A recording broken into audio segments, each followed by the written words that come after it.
Hello friends, चटोरी kitchen वर्षा में आप सभी का स्वागत है। आज मैं आप सभी के लिए लाई हूँ पोहे के नाश्ते की रेसिपी। ये पोहे आप व्रत और उपवास में बना सकते हैं। बिल्कुल बासमती पोहे के बने हुए नाश्ता है ये। तो चलिए स्टार्ट करते हैं बनाना। चैनल पर अगर पहली बार आए हैं तो चैनल को सब्सक्राइब कर ले, साथ ही इस वीडियो को लाइक भी ज़रूर कर दें। इस पोहे के नाश्ते में ना हम लहसुन का यूज़ करेंगे ना ही प्याज का। सिंपल सी चीज़ें से बन जाएगी ये टेस्टी सा पोहा। जिस तरीके से आप साबूदाने की खिचड़ी को सर्व करते हैं उपवास में, उसी तरीके से आप इस पोहे को बना सकते हैं। क्योंकि ये नॉर्मल पोहे से अलग है, बासमती पोहे का यूज़ मैंने किया है, तो आप इसे नवरात्र में भी बना सकते हैं। साथ ही अगर किसी भी तरह का उपवास हो आप उसमें भी बना सकते हैं। तो चलिए बनाना शुरू करते हैं पोहे का ये हेल्दी नाश्ता। व्रत का पोहा बनाने के लिए सबसे पहले ले लीजिए पोहा। तो ये देखिए मैंने व्रत का बना रही हूँ, इसलिए मैंने लिया है बासमती पोहा। ये बिल्कुल छोटे इस तरीके से छोटे छोटे दाने होते हैं इस तरीके के। तो जब भी आपको पोहा उपवास में बनाना हो, नवरात्र में बनाना हो, सावन की सोमवार के व्रत के लिए बनाना हो, तो आप ये बासमती पोहा लीजिएगा। इस तरीके की ये होती है छोटी छोटी। तो अब हम पहले पोहे को अच्छे से आप चुन लीजिए। इसमें जो भी थोड़े बहुत इम्प्योरिटीज़ रहती है वो चुन लीजिए। अब इसे हम पहले चाल लेंगे। चालने के लिए एक छलनी ले लीजिए और थोड़े थोड़े पोहे को डाल के पहले हम चाल लेंगे।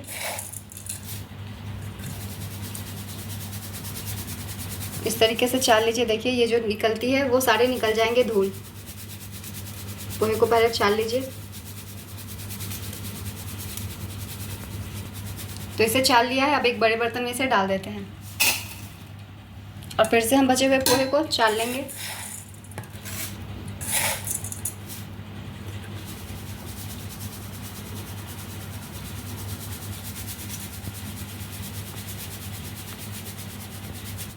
तो देखिए इसे भी मैंने चाल लिया है। अब इसे भी डाल देते हैं उसी बर्तन में और बचे हुए पोहे को भी आप इस तरीके से चाल लीजिए।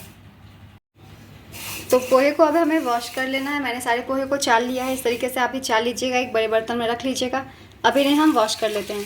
छोटी पोहा है, ज़्यादा पानी से इसे मत वॉश कीजिएगा वरना ये टूट जाएगी। बस एक ही बार पहले ही आप जितने भी हो इसकी इम्प्योरिटीज़ वो चुन के रख लीजिए। अब इसे हम वॉश करके निकाल लेते हैं तुरंत ही। तो ये देखिए पोहे को अच्छे से वॉश कर लिया। अब इन्हें निकाल लेते हैं और एक बर्तन में रख लेते हैं। सारे पानी को निचोड़ लीजिएगा इस तरीके से और इस तरीके से फैला के रख लीजिए एक बर्तन में।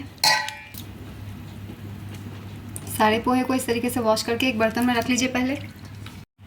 तो ये देखिए पोहे को वॉश करके एक प्लेट में निकाल लिया है। बिल्कुल इस तरीके से आप फैला के रख दीजिए पोहे को।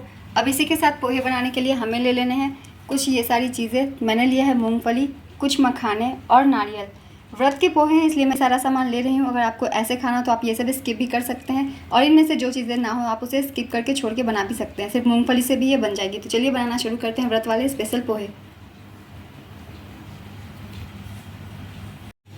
पोहा बनाने के लिए मैंने बर्तन चढ़ा लिया है, कढ़ाई गर्म कर लिया। अब इसमें मैं डाल रही हूँ ऑयल। आप चाहे तो इस पूरे पोहे को घी में भी बना सकते हैं। ऑयल को थोड़ी गर्म कर लेते हैं पहले। ऑयल गर्म हो गई है। अब एक एक चीज़ों को पहले हम लाल करके निकाल लेते हैं। जो हमने नारियल, मखाने और बादाम रखा था, पहले सबसे पहले नारियल निकालेंगे क्योंकि ये पहले बहुत जल्दी जल के निकल जाती है। इसलिए थोड़ी ठंडी ऑयल हो तभी इसे डाल के हम लाल करके निकाल लेंगे। ज़्यादा गर्म कढ़ाई रहेगी तो ये तुरंत ही जल जाती है, इसलिए पहले फ्राई करके निकाल लेते हैं हम। हल्का फ्राई हमें करना है इसे। नारियल भून चुके हैं, इन्हें निकाल लीजिए। बस इतना ही फ्राई कीजिएगा वरना ये जल जाएगी। निकाल के एक बर्तन में इसे रख लीजिए। एक प्लेट में इसे निकाल लेते हैं। सारे नारियल को निकाल लिया है। अब चलिए हम पहले मखाने भून लेते हैं। अब मखानों को डाल दीजिए।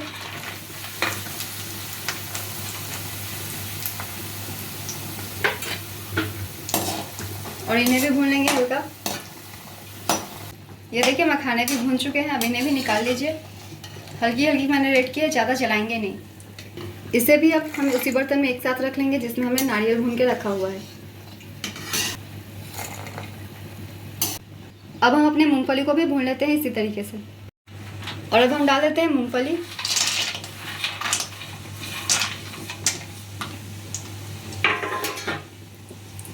इन्हें भी हम थोड़ा फ्राई कर लेंगे।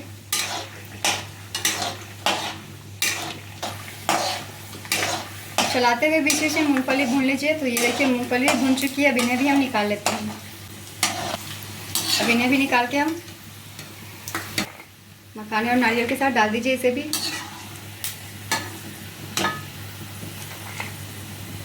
तो इन सभी चीज़ों को मैंने भून के निकाल लिया है। अब चलिए हम पोहा बनाना शुरू करते हैं। पोहा बनाने के लिए भी हम वही कढ़ाई और वही ऑयल का यूज़ करेंगे। अब मैं इसमें डाल देती हूँ सबसे पहले हरी मिर्च। मैंने थोड़े बड़े काट लिए हैं, 2 भागों में डाल दीजिए। और मैं इसमें डाल रही हूँ ग्रेट किया हुआ अदरक। अगर आप इसे रोज़ाना नाश्ते के रूप में खाना चाहते हैं तो इस वक्त आप प्याज भी डाल सकते हैं, थोड़ी बहुत लहसुन भी डाल सकते हैं। बस 1 मिनट तक इन्हें हम चटका लेंगे थोड़ा। तो ये भून चुकी है। अब इसी वक्त मैं इसमें डाल देती हूँ थोड़ी सी जीरा। तो 1 चम्मच जितना जीरा मैंने डाल दिया है। अब इन सभी को चटका लेंगे।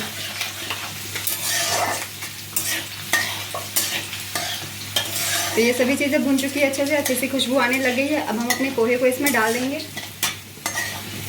पोहे को आप डाल दीजिए। तो ये देखिए धुली हुई पोहे बिल्कुल अलग अलग से है, बिल्कुल टूटे नहीं है। तो इस तरीके से आप इसे फैला के रख दीजिएगा। चलिए अब इन्हें डाल देते हैं कढ़ाई में।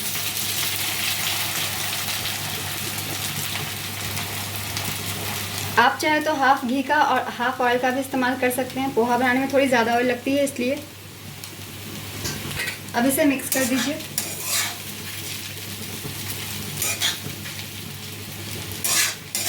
तो ये बहुत जल्दी ही बन जाती है, बस 1 से 2 मिनट इन्हें हमें भूनना है और हमारे व्रत के पोहे हो जाएंगे बिल्कुल रेडी।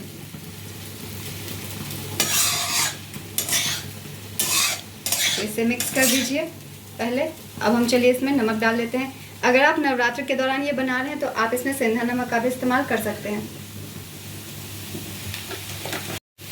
तो अब हम इसमें डालते हैं सबसे पहले नमक स्वाद अनुसार। आप चाहे तो सेंधा नमक डाल लें। और 1 पिंच जितना हल्दी। आप बिना हल्दी के भी बना सकते हैं अगर आपको पीली कलर ना चाहिए हो तो। और हम डालेंगे इसमें आधी चम्मच चीनी। बस अब इन चीज़ों को डाल के हमें इसे 1 से 2 मिनट भून देना है अच्छे से।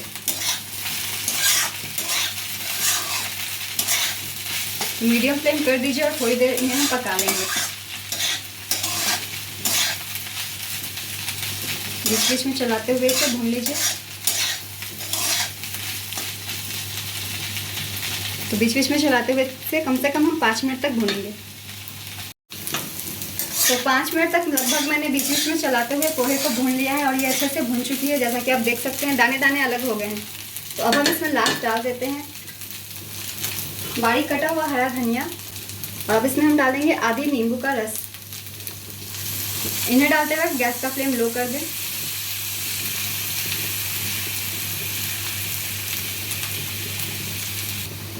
नींबू डाल दिया है आधी। अब इसे मिक्स कर दीजिए। अब इन्हें मिक्स करने के बाद हम अपने ड्राई फ्रूट्स को इसमें ऐड कर देते हैं जो हमने भून करके रखा हुआ है। तो ये सारी चीज़ें डाल दीजिए इसमें।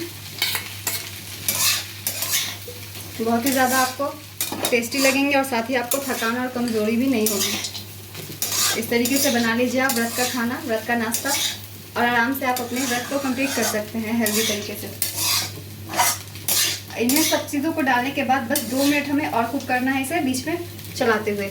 तो इस तरीके से फैला दीजिए और कम से कम 2 मिनट हमें इन्हें और भी भून लेना है। तो 2 मिनट मैंने इन्हें भून लिया फ्रेंड्स अच्छे से, बहुत ही अच्छे से ये भून चुकी है। दाने दाने अलग अलग हो गए हैं, बिल्कुल हलवा भी नहीं हुई, जैसा कि आप देख सकते हैं नज़दीक से। ये देखिए खिले खिले से दाने। तो अब ये नाश्ता बिल्कुल हो गया है रेडी। अब आप इसे प्लेटिंग कर सकते हैं, बिल्कुल सर्व कर सकते हैं अपने फैमिली को। तो ये देखिए फ्रेंड्स हमारा नाश्ता बिल्कुल हो गया है रेडी व्रत और उपवास के लिए। तो आप इसे सावन के सोमवार के व्रत में भी बना के खा सकते हैं या फिर किसी भी त्यौहार में आप बना सकते हैं। इसके साथ आप नारियल की चटनी सर्व कर सकते हैं या कोई भी हल्की सी चटनी यूज़ कर सकते हैं। तो ये नाश्ता बनाना व्रत और उपवास में बहुत ही आसान है फ्रेंड्स। आप बस 5 मिनट में इसे तैयार कर सकते हैं और इसमें बनाने में ज़्यादा तामझाम करने की ज़रूरत नहीं पड़ती है, सिंपल सी रेसिपी है। तो आप सब इस रेसिपी को ट्राई कीजिए और मुझे कमेंट बॉक्स में बताइएगा आपको कैसी लगी। और ये रेसिपी अगर पसंद आई हो आप सभी को तो प्लीज़ मेरे चैनल को ज़रूर सब्सक्राइब कर लीजिए। साथ ही इस वीडियो को लाइक भी कर दीजिएगा, अपने फैमिली और फ्रेंड्स के बीच इसे शेयर कीजिएगा। इसी तरीके की सिंपल और यमी रेसिपीज़ आप सभी के लिए आते रहेंगे जो घर के सामानों से बन जाएंगे बहुत ही ईजिली। तो चलिए फिर मिलते हैं अगली रेसिपी के साथ। यूँ ही मेरे चैनल पर बने रहिए और अपना ढेर सारा प्यार देते रहिए।